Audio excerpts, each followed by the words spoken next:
Vamos a dar comienzo a esta segunda jornada del evento que hoy nos convoca. En esta ocasión está con nosotros el profesor Diego Sola. Él es doctor en Historia, profesor e investigador postdoctoral en la Facultad de Geografía e Historia de la Universidad de Barcelona. Ha sido estudiante postdoctoral e invitado de la Facultad de Historia de la Universidad de Cambridge, premio extraordinario de doctorado.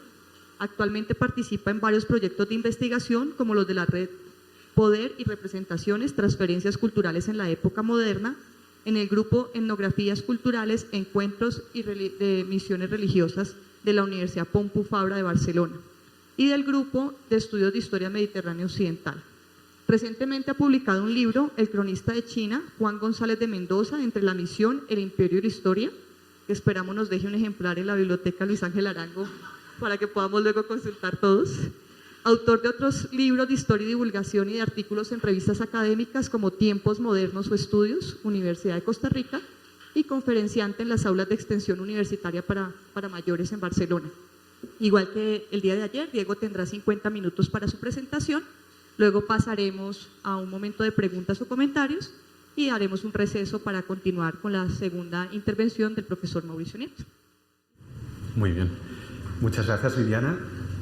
Buenas tardes a todos. Para mí es un gran placer estar estos días aquí en Bogotá, en estas jornadas, y mis primeras palabras quisieran ser de agradecimiento para el Museo Colonial, para su directora Constanza Toquica, muy especialmente para Viviana Arce por todos estos meses de intercambio de correos electrónicos y toda la logística que supone organizar este tipo de eventos. Un agradecimiento también muy especial para mi querida amiga Verónica Salazar, que de hace un tiempo a esta parte iba coincidiendo juntamente con el profesor Joan Lluís Palos, con Viviana y con más gente, con todo el equipo que ha hecho posible este evento, que en estos días nos podamos encontrar aquí en vuestro museo. El punto de partida de esta presentación que les traigo hoy aquí es de hecho la que fue mi tesis doctoral, una tesis sobre un personaje del que hablaré en un momento de la presentación, Juan González de Mendoza, un religioso agustino que debía ser embajador de Felipe II en la China, esto es en la década de 1580. Bien, este Juan González de Mendoza no llegó jamás a la China y sin embargo es uno de los grandes expertos sobre la China en la Europa del Renacimiento. ¿Cómo es posible que alguien que jamás ha puesto sus pies en China sea el gran experto? Pues en gran parte el espacio culpable de ese hecho es América. Un espacio que tuvo como correa de transmisión de un conocimiento sinológico, de la primitiva sinología occidental, ese conocimiento sobre China en Europa, en Occidente, y que fue ese espacio de difusión de conceptos, de ideas sobre la civilización china en este momento del siglo XVI. Estamos, por lo tanto, en un momento, en la era de las exploraciones, de descubrimiento, en el que China se convierte en una especie de prioridad geoestratégica para las monarquías ibéricas, para España y para Portugal, que están liderando, como saben, el proceso de expansión europea por el mundo. Este proceso de expansión viene condicionado por un conjunto de imágenes, de utopías, sobre todo procedentes del relato de Marco Polo, este mercader veneciano que en el siglo XIII vivió casi 2 décadas en la China de los mongoles, en aquella época conquistada por los mongoles, y esta imagen de una China rica, exuberante, prácticamente utópica, acabará convirtiéndose en más realista, con un conocimiento más apropiado sobre cómo se gobiernan los chinos, sobre cómo se produce su porcelana, su seda, a través de un conjunto de personajes, entre ellos el mismo Juan González de Mendoza, que morirá en 1618 en la ciudad de Popayán, como obispo de Popayán, y todo este conjunto de personajes nos darán, como les decía, esta primitiva sinología europea. Todo el conjunto de políticas y debates en torno a qué debían hacer las monarquías ibéricas respecto a China es lo que se ha venido a conocer como empresa de China. Un conjunto de decisiones, de actuaciones políticas llevadas a cabo principalmente por la corona hispana en el momento en el que Felipe II, a partir de 1581, no solo es rey de España, sino también de Portugal, por lo tanto todos los dominios océanos convergen en su poder, en su corona, y a partir de ese momento pues es la corona hispana o la monarquía católica la que de una manera más activa diseña un conjunto de políticas en relación al celeste imperio, en relación a la China. A partir de este momento se gesta, se construye todo un conocimiento apropiado sobre la realidad china, sobre la realidad asiática, y se toman un conjunto de decisiones, de visiones. Por lo tanto, aquí basculamos entre el poder, la política y las imágenes que se toman de China, las representaciones, que son los ejes que vertebran, de hecho, nuestro proyecto de investigación que ayer nos presentaba un poco también el profesor Palos. Todo este conjunto de decisiones y de imágenes en torno a esta empresa de China coinciden, como les decía, en este momento de eclosión del mundo, como dijo Pierre Chanou en su momento, esa rotura de las costuras que globaliza a los individuos y, siguiendo las palabras de Serge Ruchinsky, nos lleva a ese escenario de acumulación de nuevos saberes e información de todo tipo y origen puesta en la circulación de objetos, mercancías, creencias e ideas. El mismo autor, Gruchinsky, nos propone dirigir la mirada a un nuevo tipo de personaje, el passer culturel, una suerte de mediador cultural que está mediando entre dos mundos, en este caso entre Oriente y Occidente.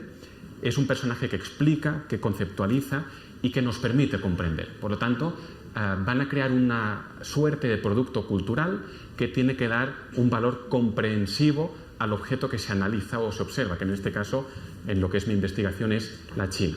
La China en aquella época gobernada por la dinastía Ming. Por lo tanto, estamos también hablando de un tipo de producto cultural, relaciones, crónicas, de viajes, que se enmarca en este contexto de la cultura de expansión. Una cultura de expansión que en un primer momento veremos que fue liderada por los portugueses. Esta mundialización ibérica, en primer término, es capitaneada por la monarquía portuguesa, que toma una decisión estratégica de encontrar rutas alternativas que permitan a los europeos acceder a la seda, a la porcelana y, muy importante, a las especias del sudeste asiático, a través de una ruta alternativa que ahora veremos. Y en ese escenario, ya en época de la monarquía católica, ya en época de Felipe II, la América virreinal pues jugará un papel fundamental, un papel en el cual se generará un conjunto de conocimientos y, muy importante, aparte de los conocimientos, en el ámbito del poder, América será un espacio decisorio.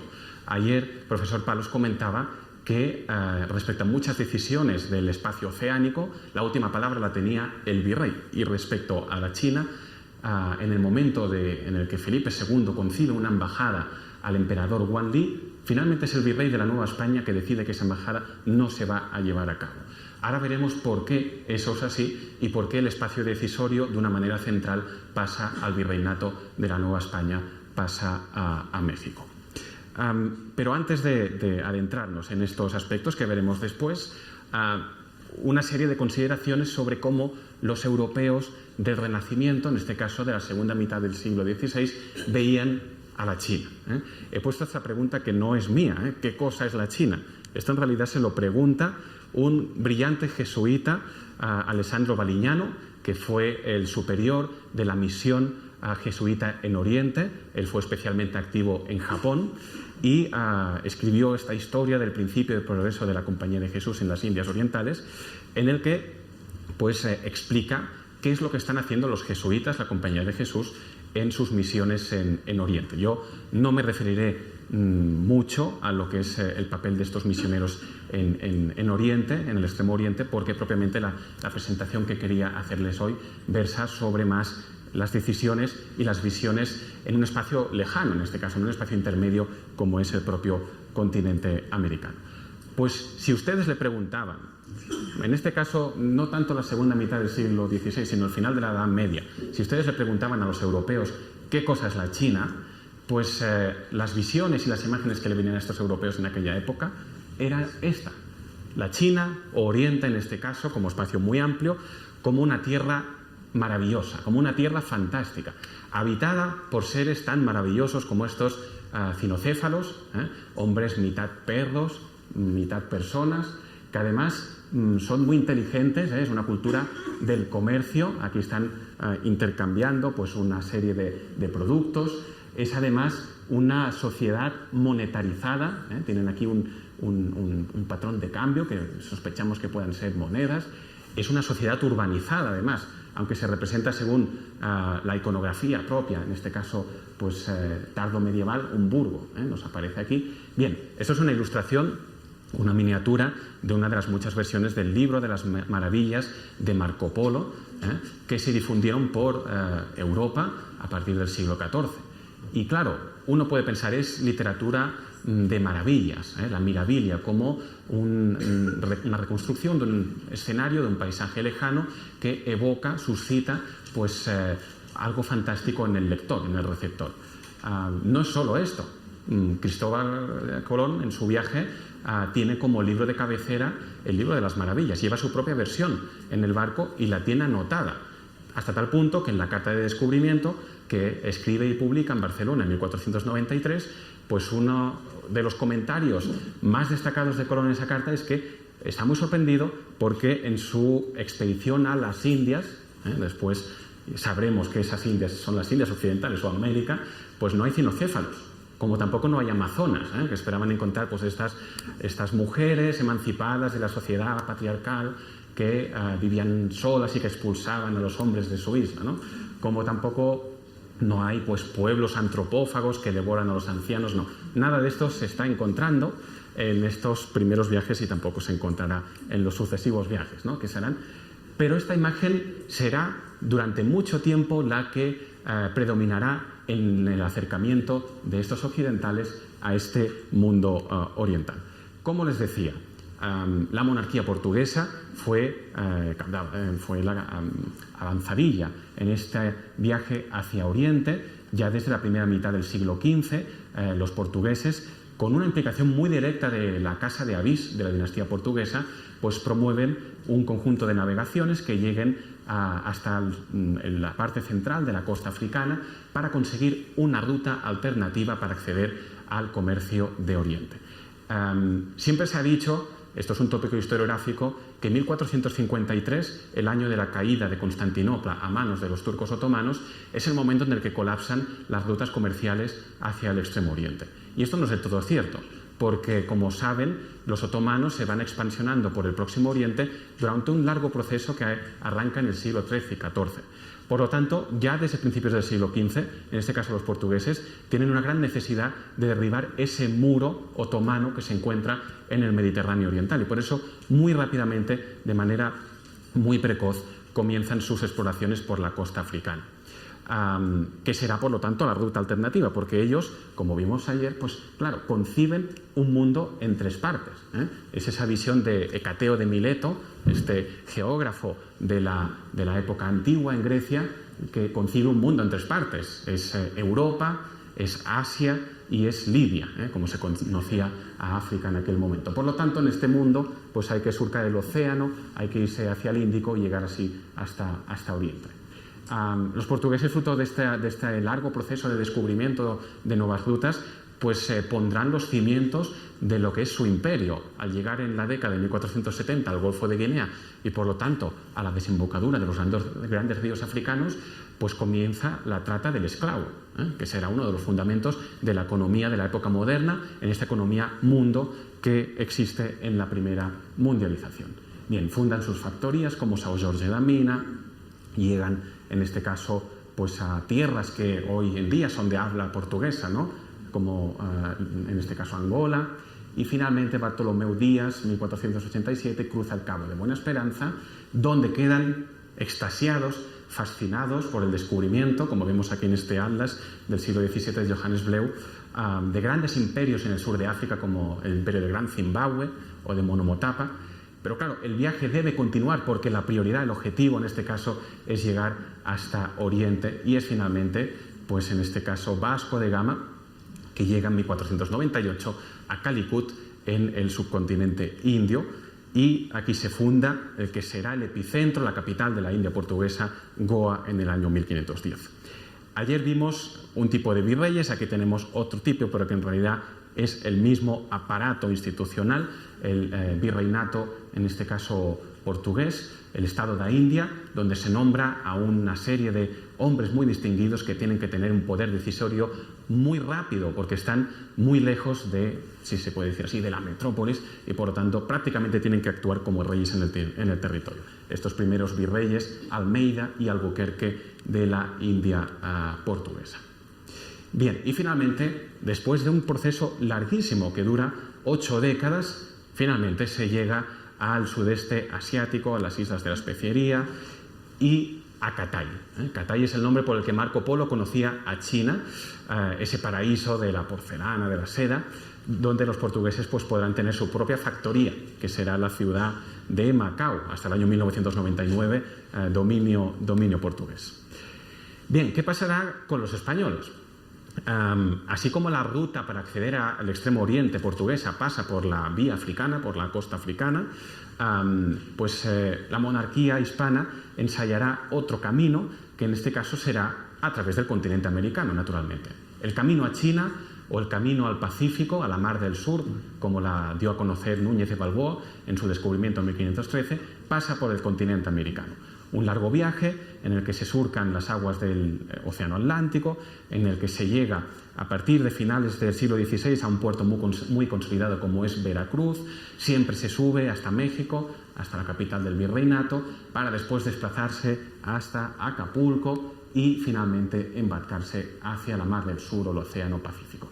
Esta será la ruta de la nao de China o el galeón de Manila, una de las grandes rutas comerciales de la época moderna, que costará mucho de encontrar porque los españoles ya intentarán establecer su dominio en el archipiélago de las islas de San Lázaro o las islas Filipinas desde la década de los años 20 y 30 del siglo XVI, en época de Carlos V, y finalmente será en la década de los 60 del siglo XVI que, en este caso, Miguel López de Legazpi, juntamente a cosmógrafos como Andrés de Urdaneta, un agustino que acabará sus días en el convento de San Agustín de México, que encontrarán el tornaviaje, que es esta ruta.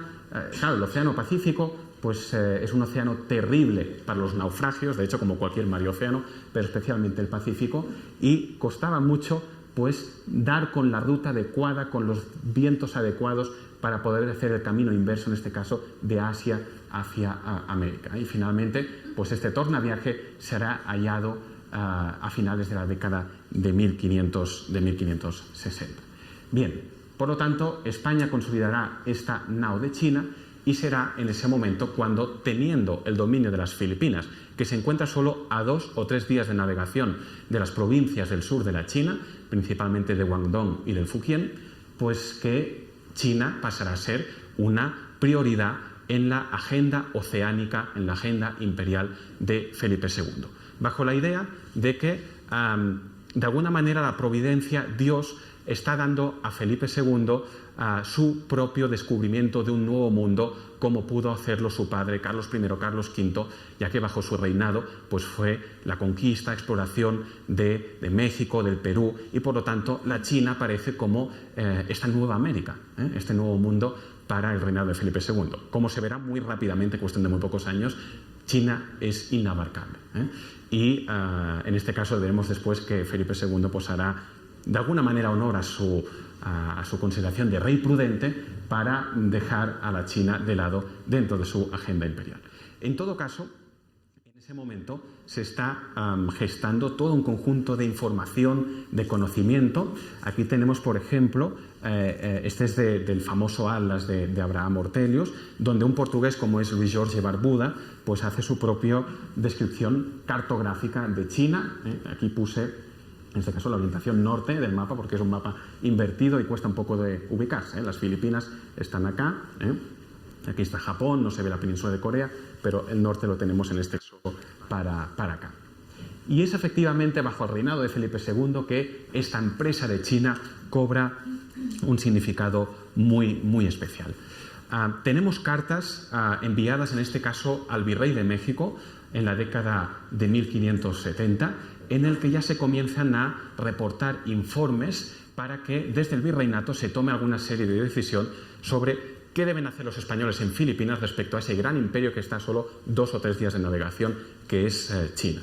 López de Legazpi, por ejemplo, pues dio con unos chinos que habían sido, digamos, capturados por los musulmanes que se encontraban en unas islas del sur del archipiélago filipino, que él los liberó y que se fueron a vivir a la ciudad de Manila, ciudad fundada en 1571, donde fundarían un barrio o parián chino, donde los españoles conseguirán los productos y manufacturas chinas que se enviarán a través del galeón de Manila. Miguel López de Legazpi ya considera que es muy prioritario que las autoridades virreinales tomen una decisión para establecer una suerte de acuerdo de amistad y contratación con estos chinos. Y esto se concretará entre el año 74 y 75 con una primera embajada capitaneada por Martín de Rada, que era un religioso agustino, a la provincia del Fujian o del Fujian.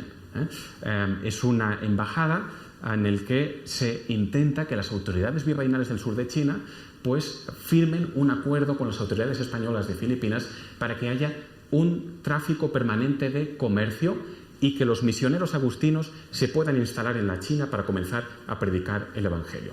Esto acabará en fracaso. Los chinos no tienen ningún interés en que los españoles como los portugueses comercien directamente desde el interior de China y mucho menos que los misioneros se instalen en el interior del imperio, porque esto, creen ellos, puede mermar pues el sistema, la cosmovisión, la religión del imperio, las religiones del imperio chino.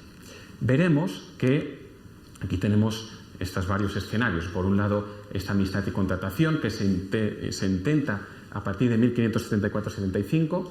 Aquí tenemos efectivamente esta ciudad de Manila, lo que sería hoy en día el intramuros de la actual Manila, en este caso en un atlas holandés también del siglo XVII. Y mientras estos gobernadores, Miguel López de Legazpi, Guido de la Bezaris y sus sucesores, comienzan a diseñar junto al virrey de México las políticas del imperio respecto a China, surge un partido que podríamos catalogar o denominar militarista, que comienza a decir que la única manera posible de abordar, en este caso, China, es a través de una conquista militar. Y el argumento al que llegan, o a la conclusión, es: ¿verdad que América se ha conquistado a través de las armas, a través también de otros muchos elementos? También más tarde la cultura jugará un papel fundamental, como vimos ayer, pero ¿verdad que han sido las armas al final la herramienta básica de esa conquista, junto a otras? Pues este tiene que ser también el proyecto para China.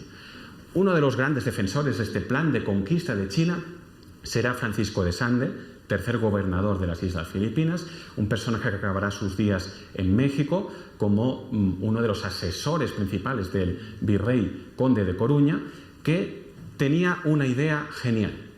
Él envió cartas, en este caso a Felipe II, para persuadir al rey católico de que diera el dinero y los soldados para conquistar la China. Él decía, he puesto aquí la cita en pantalla, que para conquistar la China era suficiente contar con un aparato de 4.000 a 6.000 hombres. Pues figúrense, un país de 120 millones de habitantes, creemos que tenía la China en aquella época, 4 a 6.000 hombres, armados de pica y arcabuz, con los navíos, artillería y municiones necesarias. Puédese con 2 o 3.000 hombres, y ahí rebaja la cifra, tomar la provincia que más contentare, pues Guangdong o el Fujian, y tener puertos y armada superior por la mar. Y esto será muy fácil. Y en siendo señores de una provincia es hecha toda la conquista. Es decir, bueno, ensayar o poner en práctica lo que de hecho había sido la conquista, en este caso del imperio azteca, ¿no?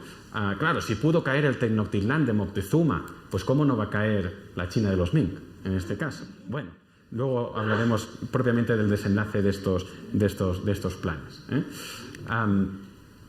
En este escenario, pues efectivamente, México juega, como les decía, un papel fundamental. Por un lado, porque las Filipinas, que es la frontera última, por decirlo así, de esa monarquía que va sucediendo frontera tras frontera hasta llegar al Pacífico, las Filipinas es una capitanía general que depende del virreinato de la Nueva España. Por lo tanto, Filipinas es, por decirlo así, una extensión administrativa más de la América virreinal. Y por lo tanto, el espacio decisorio va a ser en este caso México, porque en este caso las Filipinas pues están gobernadas directamente a través del virrey, que incide en la política del gobernador o capitán general. Bien, en este caso aquí lo que tenemos pues es una cita en este momento en el que se está decidiendo qué es lo que hay que hacer respecto a la China, y es en el escenario, como les decía antes, en el que Felipe II, en 1581, se ha convertido también en rey de Portugal, que Felipe II intenta un primer contacto con China a través de una embajada, un proyecto diplomático. Aquí todo el tema de los arcabuces, las picas y las armas quedan de lado, y Felipe II pues decide que enviará un gran presente, un gran regalo, en aquel momento a Guanli, emperador de la China, para decirle al emperador de la China: mira, nosotros somos, pues en este caso, un pueblo pacífico que se ha instalado a las puertas de tu imperio, en las Filipinas, que hemos venido a contratar, a comerciar. De hecho, la presencia en las Filipinas básicamente es para asegurar una ruta comercial con Oriente. Queremos contratar, queremos comerciar, pero nuestro imperio tiene una misión divina y por lo tanto también queremos darte a conocer el Evangelio y que puedas tomar en tu corte a un grupo de misioneros, en este caso de la Orden de San Agustín, para que puedan predicar el Evangelio a los chinos. Esto entraríamos, luego veremos a una figura que es Alonso de la Veracruz, en un debate de una fuerte creencia según la cual, como se concibe que los chinos poseen una filosofía y una sabiduría muy avanzada, pues es como una especie de pueblo muy predispuesto a recibir la gracia de la fe de Cristo. Bien, cuando se envía esta embajada, ahora me referiré a ella con más detenimiento, esta embajada lleva una cédula, una carta, una instrucción del rey, que dice, como ayer ya señalaba el profesor Palos, que la última palabra va a ser del virrey. Aquí vemos el segundo párrafo que dice: el virrey había recibido instrucciones para que llegaran a la Nueva España estos regalos, enviar a la China las cosas que vuestra majestad es servido enviar en presente al rey de aquellas partes de China, para efecto de asentar paz con él y abrir por este camino la puerta a los ministros del Evangelio. De hecho, efectivamente, pues Felipe II había enviado estos regalos, y el religioso responsable de comprar el regalo y presentarlo en su momento ante Guanli era este religioso agustino Juan González de Mendoza. Un religioso que había nacido en la actual Rioja, en el norte de Castilla, y que acabó sus días, como les decía, como obispo de Popayán en 1618. Un regalo que era una representación de la globalidad y diversidad de esta monarquía católica. Un regalo que tenía, por ejemplo, piezas finas y telas de los Países Bajos, de Holanda, relojes traídos de los dominios centroeuropeos del imperio, vino de Cazalla de la Sierra y de Guadalcanar, por lo tanto buen vino andaluz, unos guadamecíes, que son estas cajas que ven aquí, que estaban cargadas de piedras preciosas que venían del África portuguesa. Por lo tanto, Felipe II aquí ya incorpora en su regalo los dominios portugueses. Cuando la embajada debía llegar a México en su camino hacia China, pues en México se tenían que conseguir estos fabulosos halcones, una docena de ellos. Por lo tanto, que Guanli dijera: pero bueno, este señor, rey católico, es el señor de todo el mundo, de las 4 partes del mundo, ¿no? En este caso.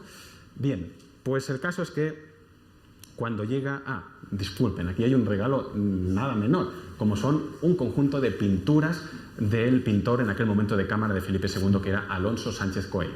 Se le encarga que pinte al rey 2 retratos, uno a caballo y otro a pie, junto a un retrato de Carlos V. En este caso, aquí he puesto la imagen del Carlos V de Tiziano en la batalla de Mühlberg, porque la carta en la que se da la instrucción a Alonso Sánchez Coelho dice claramente que la pintura debe ser a la manera de Tiziano, para que Guanli, el emperador de la China, diga: pues el padre de este actual rey pues, era un caballero muy valeroso.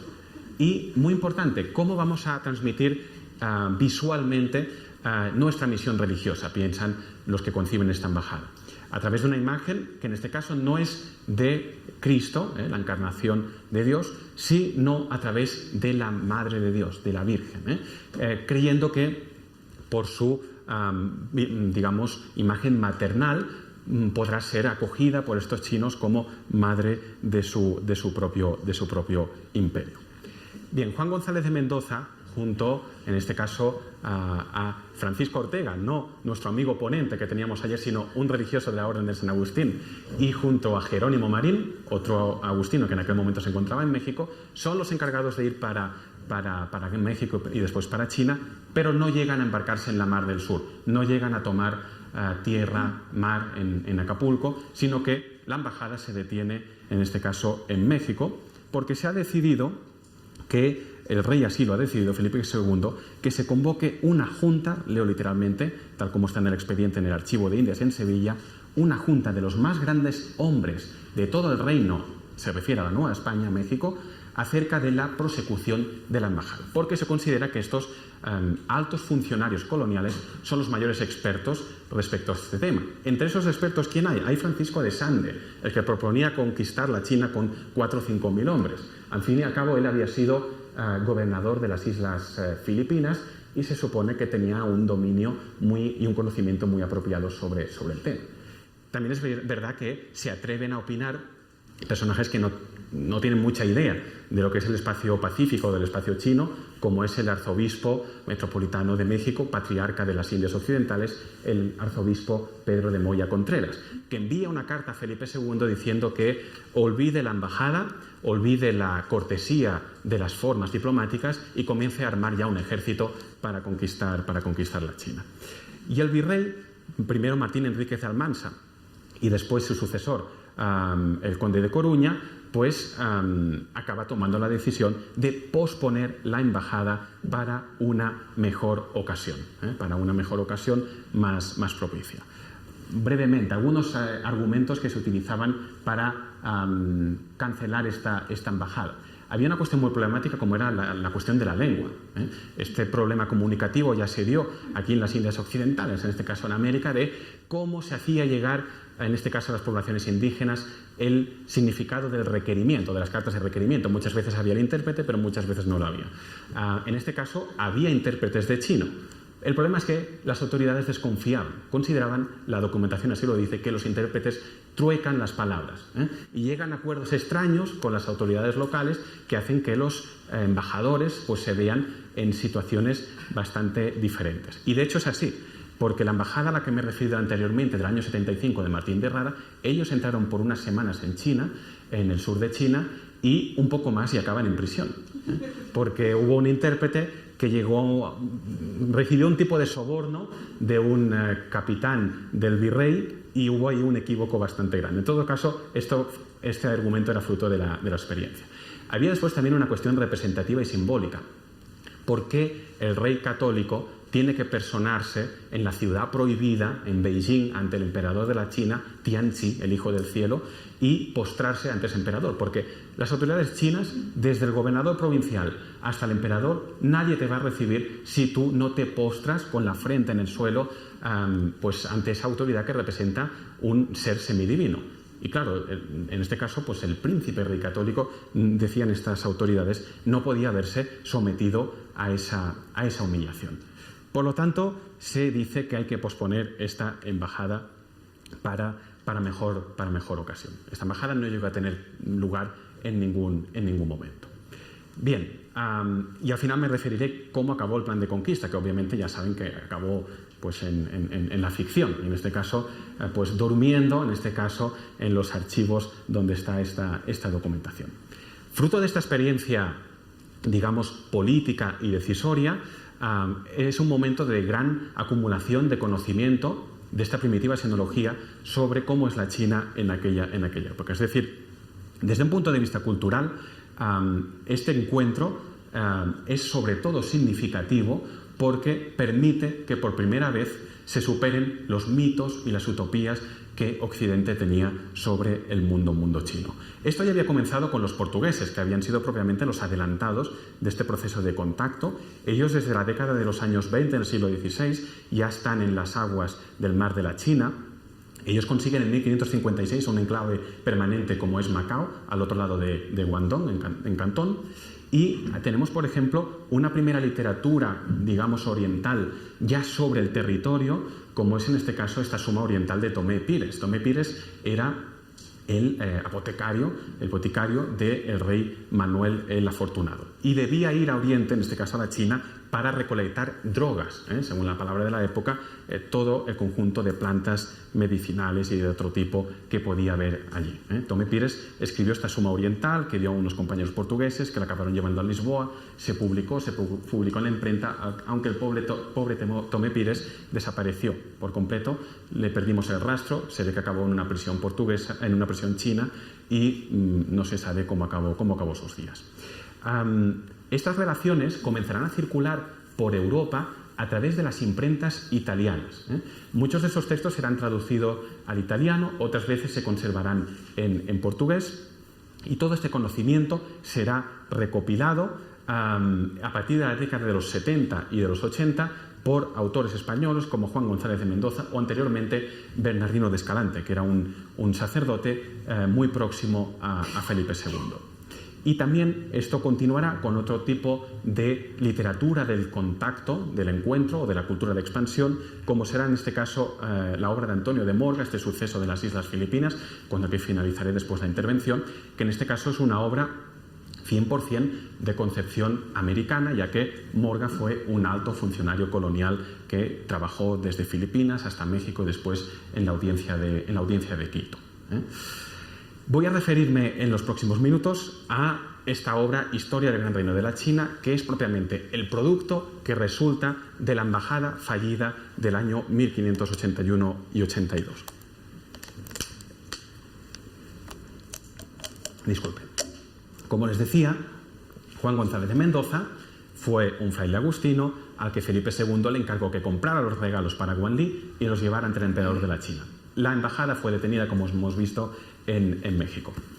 Esta obra es muy interesante porque, digamos, tiene como comitentes, como personas que la encargan o personas que están interesadas en que vea la luz, pues un grupo de personas en lugares tan distintos como Manila, como México, como Madrid y como Roma. Comenzando por Roma, pues tenemos a los agustinos, en este caso al general de la Orden de San Agustín, que trata con Mendoza. Mendoza en el año 84-85 está en Roma y dice que es importante que se publique esta historia de la China, fruto de todas las noticias que Mendoza ha recopilado sobre el gigante asiático, para que la historia, este libro, deje en buen lugar a los agustinos, y diga que los agustinos pues, son los primeros religiosos misioneros que han llegado a la China. En aquella época, todas las órdenes religiosas en el espacio, digamos, de ultramar está compitiendo para decir nosotros hemos sido los primeros que hemos llegado, que hemos evangelizado y que hemos llevado la fe de Cristo.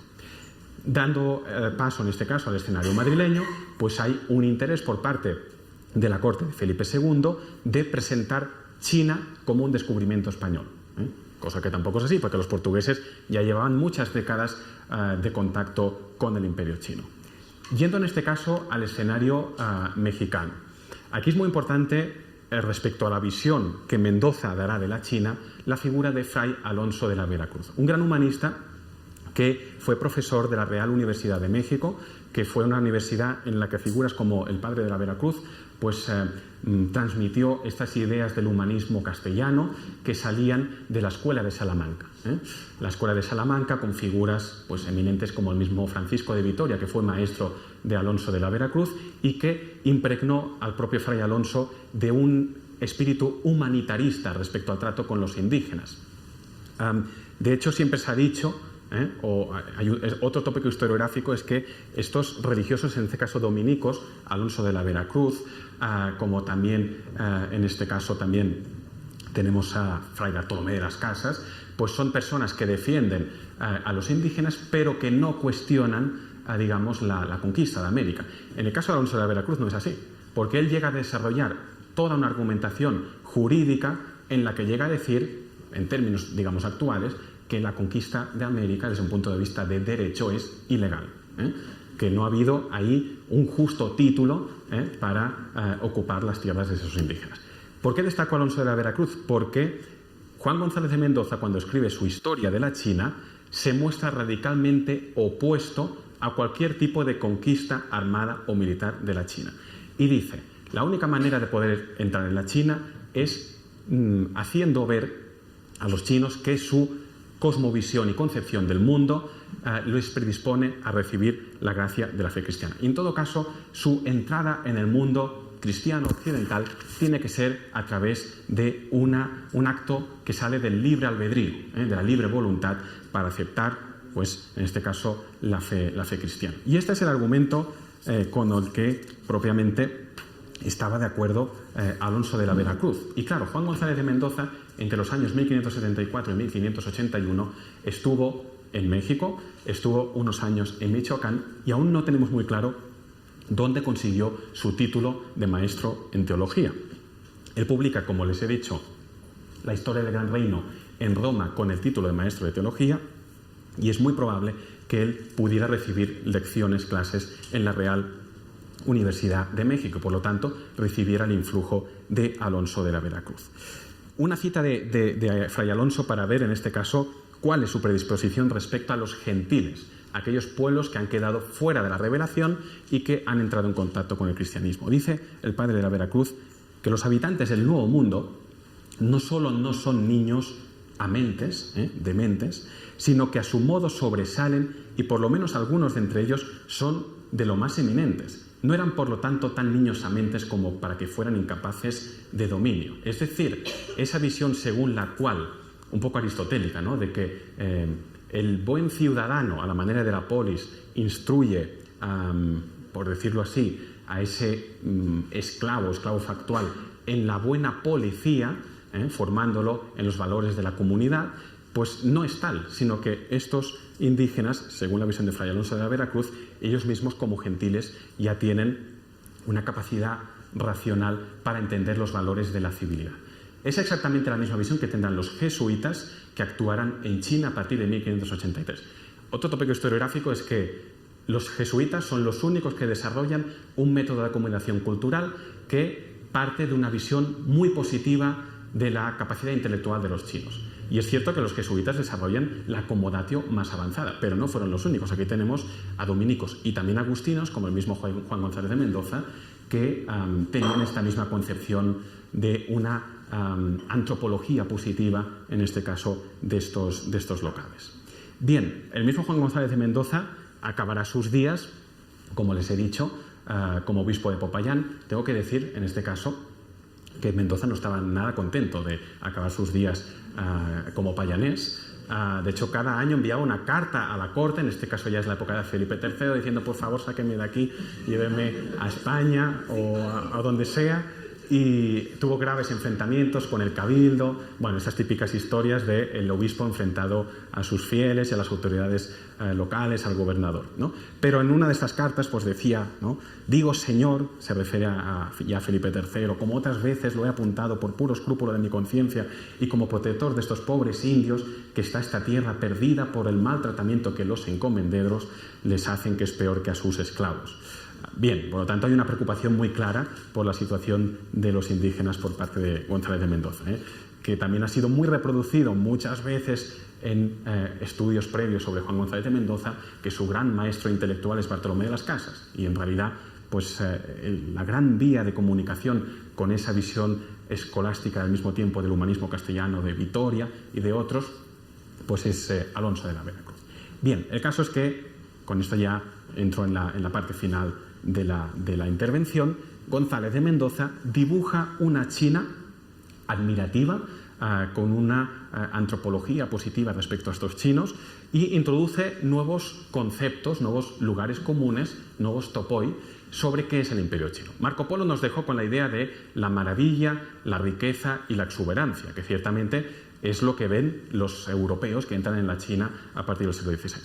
Pero Mendoza se interesa, por ejemplo, por la organización política y dice que el imperio chino, o el reino de China, como él lo considera, es de los más prudentemente gobernados del mundo. Dice que los ministros del rey de la China tienen un gran esfuerzo a la hora de gobernar, intentar evitar la corrupción, de ser justos, de ser ecuánimes, por lo tanto, de ir a ese ideal de la eunomía, del buen gobierno, en un momento en el que en la Europa renacentista hay muchos debates precisamente sobre cómo se tiene que administrar bien esos reinos y esos imperios. Es una visión extremadamente positiva, pero también es una visión utópica, porque naturalmente que había corrupción en la China. Naturalmente que había personas que se aprovechaban de y se apropiaban de los caudales públicos, etc. Pero en todo caso, la China, por ejemplo, tenía el único sistema que en aquella época existía en el mundo de acceso al funcionariado por la vía del mérito, las oposiciones, los concursos públicos. Esto en Europa era impensable, donde la cultura era de sangre. Uno llegaba a una posición de influencia o decisión política pues por rango familiar, ¿no? En este caso.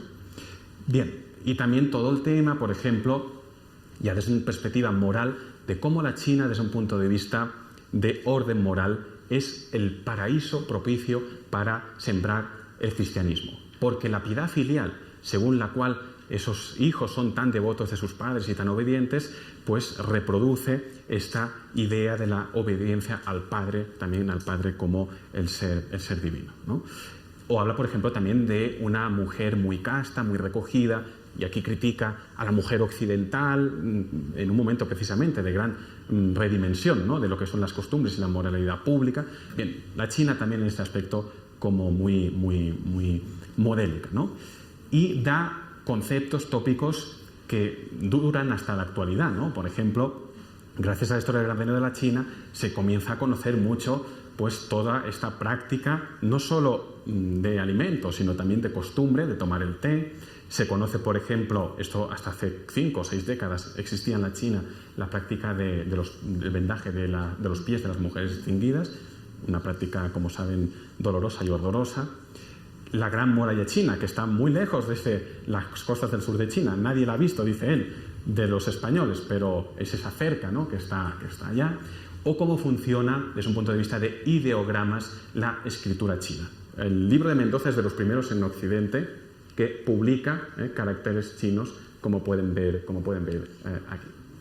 Bien, el caso es que pues Mendoza no es el único de estos personajes que pasan por América que están publicando sobre la China. Tenemos a otros personajes como el mismo Antonio de Morga, que es el gran paradigma, creo yo, del alto funcionario colonial, del experto, de la persona que hace un cursus honorum dedicado a gobernar pues este imperio tan complejo que está en ambos hemisferios y, como se dice, en las 4 partes del mundo.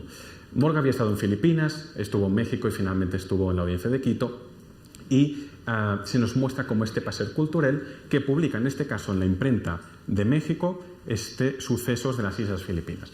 Y Filipinas es simplemente el pretexto, el escenario que nos permite conocer todo el entorno asiático. Dice Morga, en este caso sobre Asia, lo siguiente, cito literalmente del libro de los sucesos. Dice: según los cosmógrafos antiguos y modernos, la parte del mundo llamada Asia son tierras enriquecidas, así de piedras preciosas, oro, plata y otros minerales como abundantes, frutos y semillas, ganados y animales. Por lo tanto, como veis, los conceptos que Mendoza da van más en la línea de la política, como les decía, y también de la abundancia, pero en Morga vuelven a reintroducirse elementos que son más propios de Marco Polo, porque, por ejemplo, dice piedras preciosas, oro y plata. Si de una cosa iban muy escasos los chinos, eran de plata. Y precisamente ellos comenzarán a perder su independencia, su aislamiento milenario, cuando comienzan a necesitar de la plata mexicana. Cuando quieren o necesitan que los españoles estén allí en Filipinas para ellos llevarles la porcelana y la seda y les puedan dar plata. Porque los Ming decidieron a partir de los siglos XIV y XV que una de las bases de intercambio económico en su imperio sería la moneda de plata. Y sus minas se estaban acabando. Y por lo tanto la plata tenía que llegar de algún lugar, que básicamente llegaba no solo de las Filipinas, esta plata mexicana, sino también a través de Nagasaki, en Japón, y a través también de Macao por parte de los portugueses. Por lo tanto, cuando hablamos de conceptualización y de estos productos culturales que se difunden en el mundo occidental, desde América hasta Europa, no estamos hablando de una etnografía muy precisa y mucho menos de una sinología avanzada, porque la nebulosa es muy difusa respecto a qué es la China y qué contiene en su interior. En realidad, lo que estamos asistiendo es con esto finalizaremos, a un proceso de invención. La imagen que tenemos sobre la China, incluso hoy en día, en tanto que civilización y cultura que no nos es propia a nosotros los occidentales, pues es un conjunto de imágenes, de escenarios, de lugares comunes, de topoi, como les decía, que nacen en buena parte en este contacto que se produce en la segunda mitad del siglo XVI a través de estas empresas que en gran parte vienen desde América. Un debate en el que había dos posicionamientos principales o dos partidos. Una visión de sinofilia y otra de sinofobia. Una visión de admiración y amor, por decirlo así, por lo chino, y otra visión xenófoba y de absoluto rechazo de la cultura y de la propia esencia de los chinos. Relato admirativo y relato peyorativo. Por ejemplo, Juan González de Mendoza se maravilló de cómo en la China decía, esto es falso, pero bueno, él dijo, no andan pobres por las calles ni en los templos y hay una orden dada por el rey de dar de sustento a los que no puedan trabajar. Un sistema de pensiones, por decirlo así, de ayudas públicas, que existía efectivamente en la China Ming, pero en un país de 120 millones de habitantes, que era de hecho el país más poblado del mundo en aquel momento, naturalmente que había pobreza. Pero bueno, es una posición que, dado que es publicada en Roma en 1585, seguramente tiene un interés de incidir en ciertos debates del humanismo que están teniendo sobre, por ejemplo, sistema de beneficencia y pobreza en Europa en aquel momento. En cambio, la visión, digamos, xenófoba, o en este caso sinófoba, que dice que la China es un pueblo pues idólatra, es un pueblo que flirtea con el demonio, dicen que no es posible una predicación amorosa y pacífica y que hay que predicar el Evangelio a los hombres de los soldados. Por cierto, esta es una cita de un jesuita, Alonso Sánchez, precisamente desmarcándose del consenso dentro de la Compañía de Jesús de que hay que interactuar con los chinos de una manera, digamos, positiva y admirativa. Estos son los que proponen una visión, un plan de conquista que muy rápidamente Felipe II, 1588, el desastre de la Armada de Inglaterra, de la Armada Invencible, dirá, bastante faena tengo en Europa, los Países Bajos, en revuelta, todo el tema de Inglaterra también, como para preocuparme de un mundo que al fin y al cabo me es absolutamente lejano, remoto y que solo conozco a través, sí, de los libros y de la porcelana y de los productos o de las sillas plegables, que esto fue un invento chino, que me traen al Escorial, ¿no? Sí, todo esto me llega, tengo una evidencia física de este mundo, pero es una frontera demasiado remota como para ocuparme en un momento que mi geopolítica imperial es muy compleja. Al final son dos estrategias discursivas, una batalla ideológica que se produce en Occidente sobre cómo hay que relacionarse con una civilización ajena a la dinámica, en este caso occidental. Y para acabar, simplemente decir que en esta gran discusión, en este gran debate ideológico, como les dije antes, pues el espacio virreinal será clave, porque en este caso Felipe II dirimirá o delegará en este caso toda la cuestión referente a Filipinas y la China en sus virreyes, en este caso en México. Hay una última cita que leeré del virrey, en este caso de México, que está escribiendo a Felipe II respecto a cómo tiene que resolver todo el tema de la embajada, la conquista o lo que se tenga que dirimir en la empresa de China. Dice el virrey lo siguiente: lo de la tierra firme de la China es tierra tan larga y poblada que de 100 partes una que lo dicen sea parece que es otro medio mundo, la China en sí misma. Por manera que se viene a resumir que la contratación de esta tierra ha de ser con plata, que es lo que ellos más estiman. Aquí el virrey, el servicio de información, las redes de información de misioneros y oficiales del imperio está funcionando bien, porque saben que lo que necesitan los chinos es plata. Y dice, esto no sé yo si vuestra majestad dará licencia, atento que ha de pasar a reino extraño. De todo mande vuestra majestad tratar y dar luz y orden clara al que aquí, se refiere al virrey, gobernare para que no hierre. Es decir, yo que soy el virrey, que actúo como el rey en este territorio también remoto de semanas de navegación respecto a España, dígame qué indicaciones generales tengo que tener para tomar una decisión, ya que soy la máxima autoridad respecto a la política del Pacífico del imperio.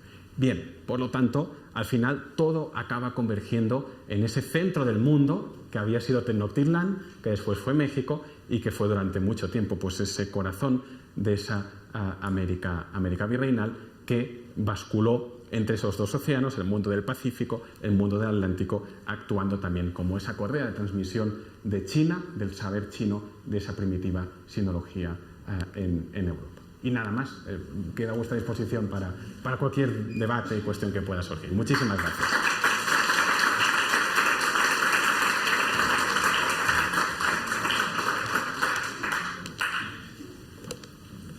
Bueno, Diego, muchísimas gracias. Gracias. Y no te tuve que pasar papelito. Es muy raro. Pasamos entonces a preguntas, comentarios que tengan alrededor de la conferencia. Sin pena. Bueno. Buenas tardes. Hola, mi nombre es Juan Camilo Guerra. Yo soy licenciado en Ciencias Sociales. Me parece muy interesante cuando usted abordaba acerca de México como país, digámoslo, actualmente, ¿sí? Y con relación a lo que hace España, la nueva España, dentro de ese proceso de la misma corona, ¿sí? Dentro de lo que era América. ¿Sí? Y yo lo conecto porque, por ejemplo, uno visita el castillo de Chapultepec y dice, uy, pero qué cantidad de objetos chinescos que hay aquí, ¿no? Entonces uno dice, bueno, pero ¿cuál fue como el tipo de diálogo que se dio? O sea, ¿cómo pasó? ¿Sí? Entonces uno dice, o sea, sería muy agradable que hubiese un guión comunicar, pues para preguntarle cómo se da, porque hay muchos objetos. Entonces uno dice, bueno, pues España era netamente eclesiástica, la figura totalmente teocentrista y todo giraba alrededor de esto. Entonces, ¿cómo se da? Entonces uno ve cofres en las mismas pipas, ¿sí? Y ve también bueno, como espejos también es lo mismo, ¿no? No obstante, aquí también nos vemos. Uno va al Museo Nacional, ve eso, va a la Quinta de Bolívar y ve también las pipas que utilizó Bolívar con el mismo opio, y son totalmente chinescas. Entonces uno dice, mire la relación que se da, y que no es una relación tan pequeña, sino es una relación totalmente grande, en donde el intercambio es totalmente conectado. Entonces, América tenía unas cosas que España pues, las utilizaba para exportarlas e importarlas viceversa, pero que también permitía hacer como esos diálogos de conexión. Entonces, me parece genial este tipo de propuestas porque sirve para nutrirlo y para trabajarlo también con sus mismos estudiantes o con el público que uno tiene a cargo en un espacio de interés sociocultural o un espacio social o museístico. Muchas gracias. Gracias, muchas gracias por la intervención, porque efectivamente hay que tener muy en cuenta que cuando se busca esta nao de China o Galeón de Acapulco, Galeón de Manila, como desde Europa ciertamente pecamos de eurocentrismo, siempre pensamos, es una ruta que tiene que abastecer a los mercados europeos con esa burguesía ascendente que demanda estos productos, pues de esa porcelana, de esos productos manufacturas que vienen de China, ¿no? Pero, ¿dónde llegan esos productos en primera instancia? ¿Cuál es la primera parada? Pues efectivamente es América. Y hay una primera distribución de todos estos productos en una vastísima red que va desde Acapulco hasta México y que baja hasta el Virreinato del Perú, haciendo circular estos productos que son muy demandados también en esta parte del mundo. Por lo tanto, ya como China, en la época de la dinastía Ming, esto en este caso más historiadores de la economía que se han dedicado a todas estas rutas comerciales consideran que China es el primer mercado del mundo ya en aquella época, que de hecho es lo que es hoy en día la China, pues todo este excedente de producción comienza a diseminarse por todo el mundo occidental y hay pues una auténtica fiebre por lo chino, lo chinesco. Principalmente por la porcelana, que todo el mundo, esta mañana en la visita que hacíamos con Viviana por el museo, pues efectivamente allí aparecían esas lozas y como al final un instrumento que los chinos producen con un sentido absolutamente útil y práctico, que es para comer como utensilios de comedor, de cocina, pues claro, es tan caro y tan valioso que es mejor que un noble o un burgués en su casa, en su palacio, lo tenga ahí decorando para que cuando reciba sus visitas, pues ese sea un signo de distinción. Pero creo que es muy interesante como ese excedente productivo que los chinos tienen en gran necesidad de lanzar al mundo para, a su vez, coger esos productos, en este caso pues la plata para su mercado interno, para su economía, pues acaban construyendo también esa economía mundo de esa primera mundialización. Gracias. Profesor Solé, en esa misma línea, 200 años después, ya en el siglo XVIII, vuelve otra vez a estar de moda lo chino. Voltaire y los ilustrados vuelven a decir que es la forma más avanzada de gobierno, los mandarines, etcétera, etcétera. Y exactamente en la misma tónica que lo decía el participante anterior, las chinoiseries llenan los palacios de Europa, del barroco, etcétera, etcétera. Entre la primera y la segunda, esos 200 años de diferencia. ¿Qué ocurrió? Hubo un proceso dramático en China que ha sido periódico a lo largo de sus 3.000 años de imperio, que es el cambio dinástico. El cambio de dinastía que los chinos, su propia autoconcepción de su historia es de cierta armonía, pero lo cierto es que cada cambio dinástico viene acompañado de una guerra civil. En este caso, a mediados del siglo XVII, en 1644, es la caída de la dinastía Ming, que había sido especialmente aislacionista, porque los Ming, desde el siglo XIV, se propusieron recuperar un ideal de imperio confuciano, según el cual China era, bueno, el nombre de China, Chongguo, hoy en día también significa país del centro, ¿no? El centro del universo, el centro del mundo. Ese país del centro, según los Ming y sus mandarines, filósofos y literatos que estaban en la corte, creían que no necesitaban a nadie más en el mundo para subsistir. Una cosa muy interesante que dice Mendoza en su libro es que los chinos de todo tienen y de nada tienen necesidad. Es la autosuficiencia, la autarquía plena por definición. Pero los Qing, en el cambio dinástico, comienzan a tener una política no tan confuciana respecto a las relaciones exteriores, y es un momento de gran intercambio, especialmente con los holandeses y con los ingleses en este caso. Y es a partir de ese momento, a finales del siglo XVII, que la Compañía de las Indias Orientales inglesa, la Compañía de las Indias Orientales holandesa, comienzan a captar este flujo comercial. Y es a partir de este momento que a finales del XVII y durante todo el siglo XVIII, todas esas manufacturas, gran parte de estas manufacturas chinas que circulan por América y también por Europa, principalmente han llegado a estos espacios a través de holandeses e ingleses, que están un poco, digamos, enmendando un mercado, unas rutas que portugueses y españoles habían construido. Y es incluso en este momento que los jesuitas, antes de su, en este caso, salida dramática o dolorosa de China, también están llegando. Tenemos jesuitas en el siglo XVIII que están diciendo pues que efectivamente en este contexto ya de influencia ilustrada, pues el imperio chino pues tiene unas ideas muy conectadas, ¿no?, con el nuevo pensamiento que hay también en Europa, ¿no? Por ejemplo, hay un jesuita, Jean-Philippe Amiot, si no recuerdo mal, que es un gran estudioso de Sun Tzu, que saben que tiene este tratado sobre la guerra, ¿no? Claro, estamos en una época que Europa ha vivido una revolución militar y que el ejército se ha convertido en uno de los fundamentos del Estado, de lo que podríamos llamar el Estado moderno. Y dice, es que los chinos, ya desde la época de Sun Tzu, pues tienen una concepción del poder militar y de sus funciones que es absolutamente racional, profesional. Por lo tanto, hay como una segunda oleada, digamos, admirativa, ¿no? Pero el gran factor es el gran cambio dinástico y la desaparición pues, de una gobernanza que se podría llamar conservadora, confuciana, como la que practicaban los Ming desde el siglo XIV hasta mediados del XVII. Bueno, mi nombre es Magdalena Coradain Mora, soy investigadora de archivo, el Archivo Regional de Boyacá, el Archivo General de la Nación, soy de la Academia Colombiana de Historia, de la Academia Boyacense de Historia, y tengo un trabajo que se llama Géneros de Castilla, Géneros de la Tierra, el comercio en el siglo XVI y XVII. ¿Por qué hago esta aclaración? Porque yo veo, por ejemplo, ahora visto desde América, ¿no? Porque no he mirado los archivos españoles, no he visto desde los de América, la presencia de porcelana china, se lo comentaba verbalmente, en el camarín de la Virgen del Rosario en Santo Domingo, en el mismo camarín, o bueno, no, el altar de la Inmaculada también en la Catedral de Tunja, que están incrustados dentro de los altares en madera, conchas y platos chinos. No es la única iglesia, hay muchas que tienen esta incorporación de la porcelana china. A través de los documentos, yo veía en algún momento que se traía mantones de Manila pero traídos desde Sevilla.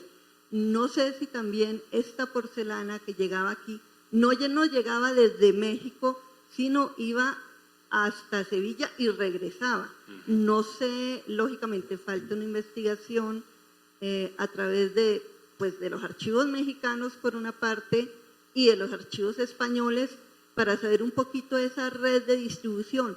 Seguramente en los galeones estos de los problemas como el San José, Claro, Nuestra Señora exacto. de Atocha y otros de ese estilo, hay pues vasijas, platos, ánforas, no sé, distintos elementos chinos y nos puedan mostrar un poquito esa ruta de cómo llegaban y de dónde venían y para dónde iban.